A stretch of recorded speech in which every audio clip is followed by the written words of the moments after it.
అధ్యక్ష ఎన్నికల్లో పోటీ చేయకపోవడంపై ప్రెసిడెంట్ బైడెన్ కీలక వ్యాఖ్యలు చేశారు. ఒకవేళ తాను పోటీలో ఉంటే మాత్రం ట్రంప్ను ఖచ్చితంగా ఓడించేవాడినన్నారు. అయితే ట్రంప్ను ఓడించేందుకు కమలా హారిస్ కూడా సమర్థురాలేనన్నారు. తొలుత ఎన్నికల బరిలో నిలిచిన బైడెన్ ప్రెసిడెన్షియల్ డిబేట్లో తడబడ్డారు.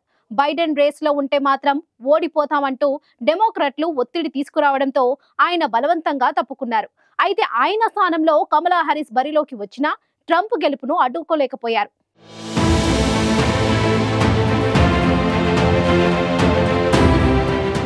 అమెరికా అధ్యక్షుడిగా ఈ నెల 19న జో బైడెన్ పదవీ విరమణ చేయనున్నారు. ఈ నేపథ్యంలో ఇటీవల నవంబర్లో జరిగిన అమెరికా అధ్యక్ష ఎన్నికలపై బైడెన్ కీలక వ్యాఖ్యలు చేశారు. తాను ఎన్నికల్లో పోటీ చేయకపోవడంపై బైడెన్ అసంతృప్తి వ్యక్తం చేశారు. తాను ఎన్నికల్లో పోటీ చేసి ఉంటే ట్రంప్ ఖచ్చితంగా ఓడించేవాడిని అన్నారు. గత ఏడాది నవంబర్లో జరిగిన అమెరికా అధ్యక్ష ఎన్నికల్లో రిపబ్లికన్ పార్టీ అభ్యర్థి డొనాల్డ్ ట్రంప్ ఘన విజయం సాధించారు. అయితే ఈ ఎన్నికలకు ముందు జరిగిన ప్రెసిడెన్షియల్ డిబేట్లో బైడెన్ ట్రంప్ ముందు తేలిపోయారు. అంతేకాక బైడెన్కు వయసు పెరగడంతో ఆయనకు మతిమరుపు కూడా వచ్చిందని విమర్శలు ఎదుర్కొన్నారు.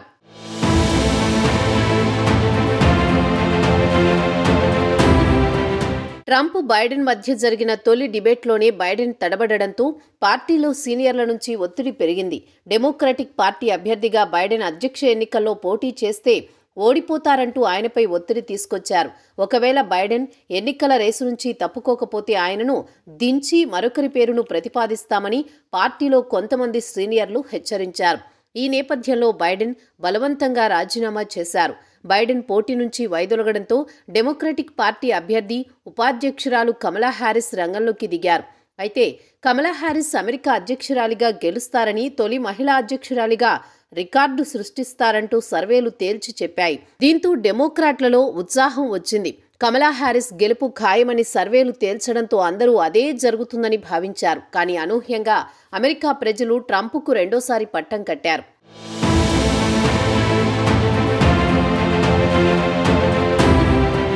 ఈ నెల 20న ట్రంప్ రెండోసారి అమెరికా అధ్యక్షుడిగా ప్రమాణ స్వీకారం చేయనున్నారు. ఈ నేపథ్యంలో బైడెన్ వైట్ హౌస్లో మీడియా సమావేశం నిర్వహించారు. ఎన్నికల్లో పోటీ చేయకూడదని నిర్ణయించుకున్నందున ఈ నిర్ణయం ట్రంప్ మళ్లీ అధ్యక్షుడు అవడంలో సహాయపడిందని మీరు అనుకుంటున్నారా అంటూ ఓ జర్నలిస్టు బైడెన్ను ప్రశ్నించారు. దీంతో బైడెన్ కీలక వ్యాఖ్యలు చేశారు. తాను అలా అనుకోవడం లేదని, ఒకవేళ పోటీ చేసి ఉంటే ట్రంప్ను ఖచ్చితంగా ఓడించేవాడిననే నమ్మకముందన్నారు. అయితే ట్రంప్ను ఓడించగలిగేందుకు కమలా హారిస్ కూడా సమర్థురాలని బైడెన్ అన్నారు. ఆమె అద్భుతంగా పనిచేస్తుందని, ఆ కృషి వలన ట్రంప్ను ఓడించగలదనే నమ్మకం తనకు కలిగిందని, ఆ నమ్మకంతోనే ఆమెకు మద్దతిచ్చారని బైడెన్ స్పష్టం చేశారు. డెమోక్రటిక్ పార్టీలో ఐక్యత కోసమే తాను పోటీ నుంచి వైదొలిగినట్లు బైడెన్ తెలిపారు. ప్రజాస్వామ్యం రక్షణపై కేంద్రీకృతంగా పదవుల కంటే ప్రజాస్వామ్యమే ముఖ్యమని, అందుకే తన నిర్ణయాన్ని సమర్థించుకున్నట్లు తెలిపారు. సమాజంలో ఉన్న విభజనను తొలగించడమే అవసరమని, నిరంకుశత్వం కంటే దేశం గొప్పదని బైడెన్ వ్యాఖ్యానించారు.